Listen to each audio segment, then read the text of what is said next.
Get Abstract keeps you updated with summaries of the best business books published worldwide.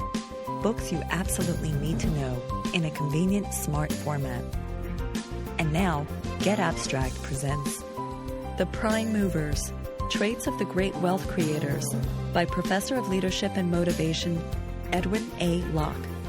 The book was published by Amicom.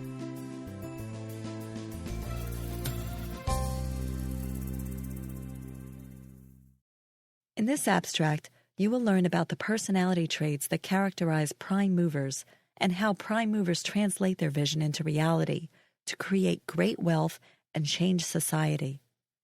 Edwin A. Locke delves into the psyches and motives of entrepreneurs who actually managed to change the world with their productivity. Bill Gates, Sam Walton, Thomas Edison, and others. His rationale?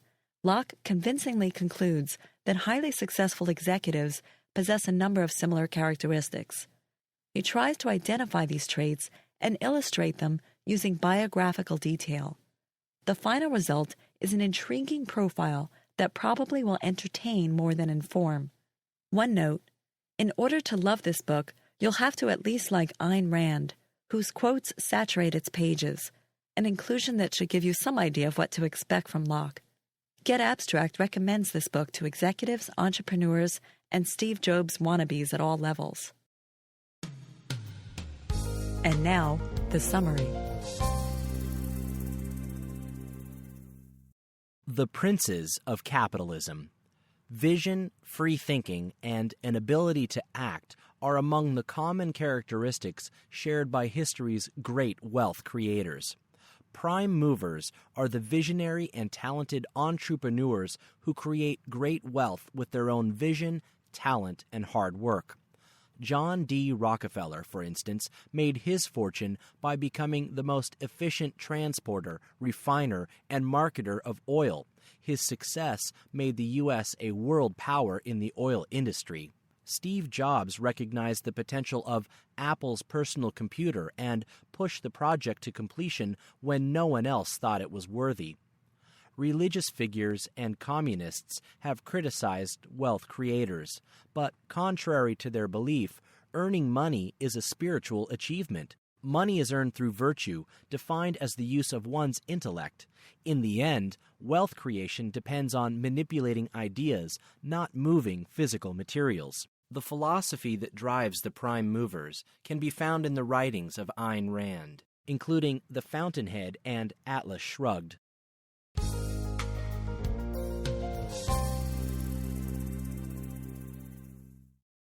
Vision.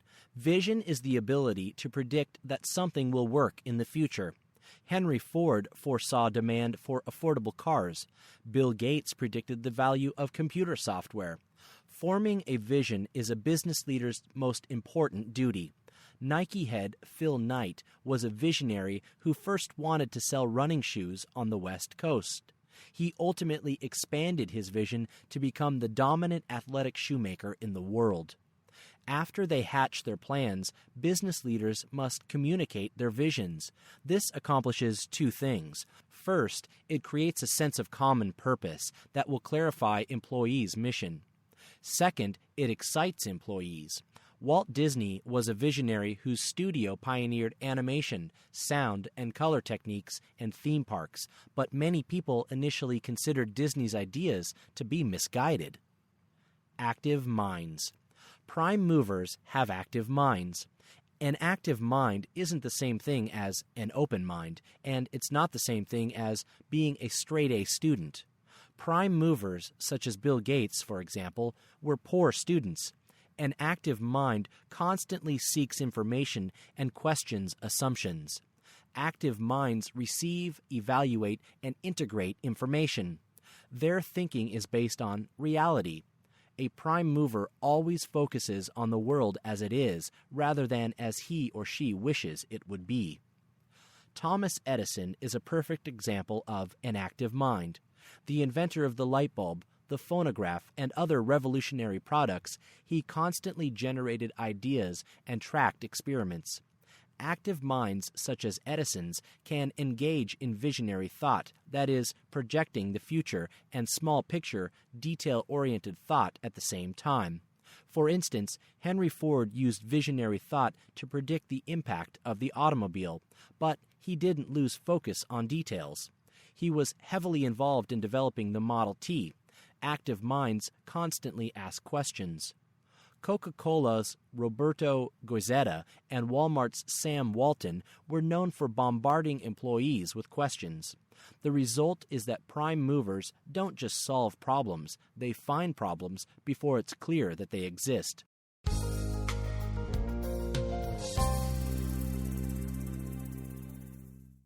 Intelligence and confidence. Raw intelligence does not make a prime mover. Sure, intelligence, the ability to grasp abstractions and process information, is important, but innate intelligence alone isn't enough. True achievement is accomplished by a person's actions. There are two components of intelligence used by effective thinkers. One is inductive reasoning, or forming general conclusions from specific facts. The other is deductive reasoning, or applying general principles to specific situations. Prime movers also possess confidence. Confidence is a result of achieving a certain level of skill. Confidence has two components: self-efficacy and general efficacy. Self-efficacy is the confidence that you can ably perform a given task. General efficacy, part of self-esteem, is the confidence that you can handle challenges and achieve goals. Prime movers develop both types of confidence. Steve Jobs, for instance, had a sense of general efficacy from an early age because, as an orphan, he became independent earlier than most children. Masters of action. Prime movers are chronically impatient. In business terms, that means that prime movers are quick to act on new ideas. Still, prime movers evaluate their ideas before acting. The more risk an idea carries, the more analysis they'll do. Action is inherently risky, even for prime movers. At times, they can prove too confident. For instance, Edison lost most of his wealth by pursuing an evasive process involving iron ore. The opposite of confidence, self-doubt, also is an enemy of action. A prime mover's action doesn't happen by itself, rather, it's fired by drive. Drive is the combination of four factors. The first is ambition. This is the desire to improve your condition and life. The second component of drive is high standards. Prime movers set lofty goals. The third is stamina, or sustained effort. Many prime movers are famous for their stamina. Allied Signal's Larry Bossidy, for instance, worked 12 hours a day. The last ingredient of drive is tenacity. This is effort in spite of setbacks. Edison, for instance, persevered in the development of the light bulb after failing thousands of times.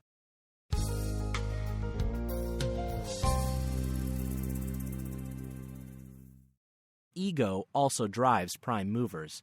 Like ambition, ego is a word that carries negative connotations. Many executives indeed suffer from inflated egos.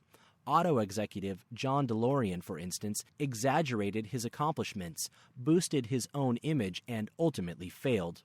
True egoism isn't narcissistic or grandiose. Instead, true egoism is based on reality. In this context, egoism leads to honesty and integrity because these qualities in turn lead to business success. A true egoist doesn't work for money or recognition, but because he loves the work. Delegation. Prime movers trust other people because they know they can't accomplish their goals by themselves. Prime movers constantly look for creative thinkers, and they're often very picky about hiring employees. Prime movers delegate, and they generously reward employees for their achievements. Virtue. For the prime mover, piety, humility, and faith aren't virtues. Rather, the prime mover possesses more practical virtues such as rationality, independence, and productiveness. Among the prime mover's virtues are rationality. This virtue causes a prime mover to accept reality, even if it's unpleasant. General Electric's Jack Welch, for instance, includes facing reality as one of his 6 rules of business. Independence. This virtue lets a prime mover take responsibility for sustaining his own life. This doesn't mean that an executive ignores others. In fact, it's rational to use other people's knowledge and abilities. Productiveness. This virtue uses the mind to create material values. Honesty. This virtue doesn't simply mean telling the truth. Honesty means openly acknowledging problems rather than denying them. Integrity. This is loyalty to rational beliefs. A member of the Ku Klux Klan isn't displaying integrity because his loyalty is to irrational convictions. In business, integrity starts with the CEO. Justice. This virtue applies rationality to others. There are obstacles to justice. Some people refuse to judge others at all. Others judge arbitrarily, and some judge hypercritically, without a basis of knowledge. The final virtue, justice, isn't an abstraction for many managers. Mary Kay Ash, head of Mary Kay Cosmetics, built her company's foundation on justice. Compensation is based solely on sales performance, and high-achieving performers are rewarded with public praise and pink Cadillacs. Irrational criteria such as politics and favoritism don't come into play when rewards are based completely on performance. You've been listening to a business book summary from Get Abstract. To download the print version of the summary or other audio summaries, go to our website at getabstract.com. There you will find thousands of summaries of the best business books ever published. And thank you for listening to Get Abstract Book Summaries.